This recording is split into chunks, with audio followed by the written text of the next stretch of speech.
पूर्ण बहुमताने महाराष्ट्रामध्ये महायुतीचं सरकार येत आहे आणि प्रचंड मोठा विजय हा महाराष्ट्रात आम्हाला मिळणार आहे।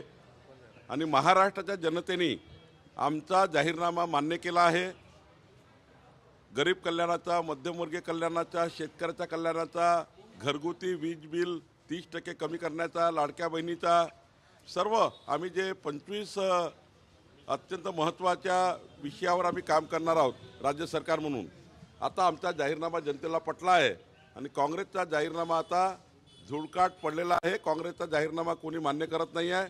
काँग्रेस खोटं बोलत आहे हे लोकांना कळलं आहे। मुख्यमंत्र्यांनी म्हटलं की 160 प्लस जागा येणार, आमचं बहुमताचं सरकार येणार। 100% 160च्या वर, मी तर म्हणेन 165च्या वर जागा येतील आणि 100% महाराष्ट्रामध्ये प्रचंड मजबूत सरकार येईल।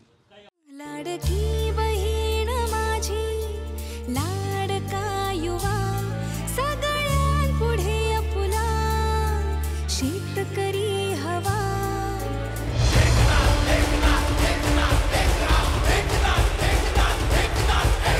शिवसेना जिंदाबाद, दृश्यमान जिंदाबाद, शिवसेना जिंदाबाद, दृश्यमान जिंदाबाद, शिवसेना जिंदाबाद, दृश्यमान जिंदाबाद।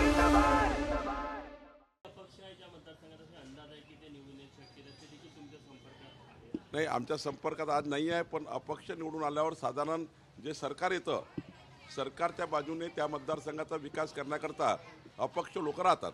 आज सगळ्या वृत्तपत्रामध्ये दोन्ही बाजूच्या जाहिराती आहे, एक दुसऱ्याचे उडवधुने काढण्याच्या जाहिराती आहेत। आमची जाहिरात ही खरी आहे। महाविकास आघाडीची जाहिरात ही पुन्हा एकदा खोटारडेपणा आहे।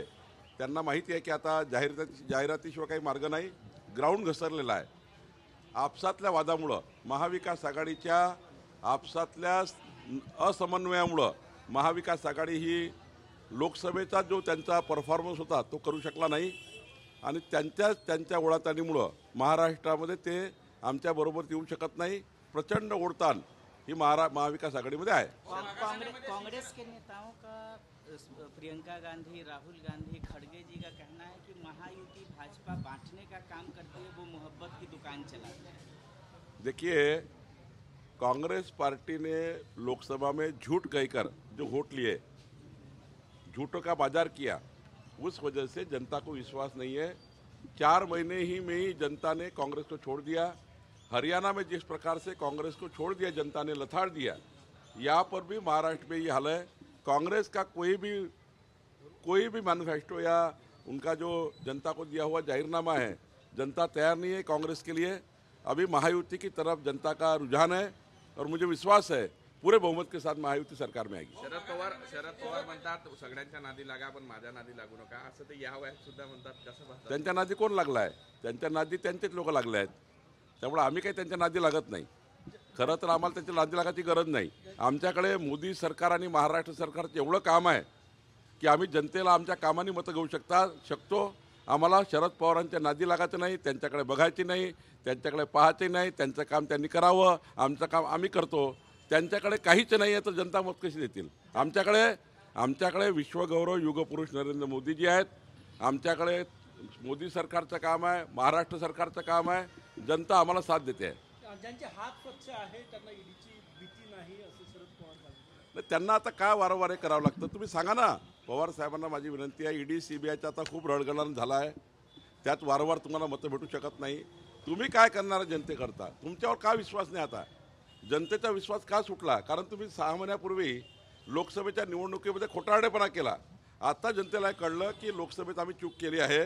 माननीय प्रधानमंत्री मोदीजींना मत न दिल्यामुळं काही चुका झाल्या आहेत। त्या जनतेनं आपल्या जनता त्यांना आता लाथाडते आहे। जनता पुन्हा मोदींच्या आणि आमच्या सरकारच्या बाजूने उभी होते आहे। मला असं वाटतं की पवार साहेबांनी आता या भानगडीत राहू नये। पवार साहेबांनी विकासाबद्दल बोलावं। कामठी मतदारसंघामध्ये तुमच्या रॅलीला प्रचंड प्रतिसाद जो आहे तो मिळतो, काय सांगणार?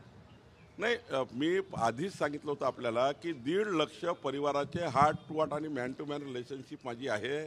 त्यांचे संबंध आहेत, पारिवारिक संबंध आहे आणि लोक उत्साहाने, कुणालाही सांगावं लागत नाही। मी जेव्हा प्रचाराला निघतो तेव्हा मी एकटाच निघतो घरून। मी घरून काही तापा न्यावं लागत नाही, मी एकटाच निघतो माझ्या व्हेकलनी। आणि काल तर मी कामठीमध्ये मोटरसायकलने फिरलो। मी सिंपली प्रवास करतो आहे, सिंपली करतो आहे आणि जनता माझ्या मागे उभी होते आहे।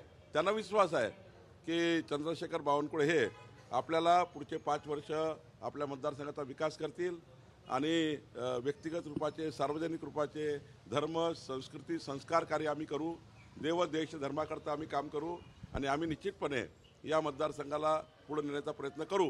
हे जनतेला माहिती आहे म्हणून जनता उभी आहे. भाऊ, मागाठाण्यामध्ये शिंदे साहेबांचे उमेदवार प्रकाश सुरू यांच्याकडनं ठाकरे गटाचे उमेदवार आहेत, त्यांचं आम्हाला समर्थन आहे असं एक पत्र काढून मोठ्या पद्धतीने प्रचार केला जातो आणि त्यांच्या कार्यकर्त्यांना नाही, मागाठाण्याचं काय मला माहिती नाही, ते तिथले उमेदवार सांगतात. मध्य नागपुरात काल जो प्रकार घडला, प्रियंका गांधी यांच्या रॅलीमध्ये काही भाजप कार्यकर्ते घोषणा देत शिरण्याचा प्रयत्न केला, आपण माहिती घेतली आहे का आणि त्याबद्दल काय सांगाल? नाही, मला काही माहिती नाही आहे फार तिथली, कारण मी प्रवासामध्ये होतो. काल आमचे शिवराजसिंग चौहानजी यांचा प्रवास होता. पण मला असं वाटतं की लोकांमध्ये एक भावना आहे, ते भाजप कार्यकर्ते वगैरे नाही, पण भावना काय आहे की राहुल गांधी यांनी जे जाहीरपणे अमेरिकेत बोलले की या देशाला आता आरक्षणाची गरज उरली नाही, SC ST OBCला आरक्षणाची गरज नाही असे राहुल गांधी म्हणतात. त्यामुळे राहुल गांधीबद्दल चीड आहे. हरियाणामध्ये सुद्धा लोकांनी त्यांना आरक्षणाच्या मुद्द्यावर बाहेर काढला आहे. राहुल गांधीचं जे स्टेटमेंट आहे की SC ST OBCला आता आरक्षणाची गरज नाही, म्हणून जनतेच्या मनात आक्रोश आहे.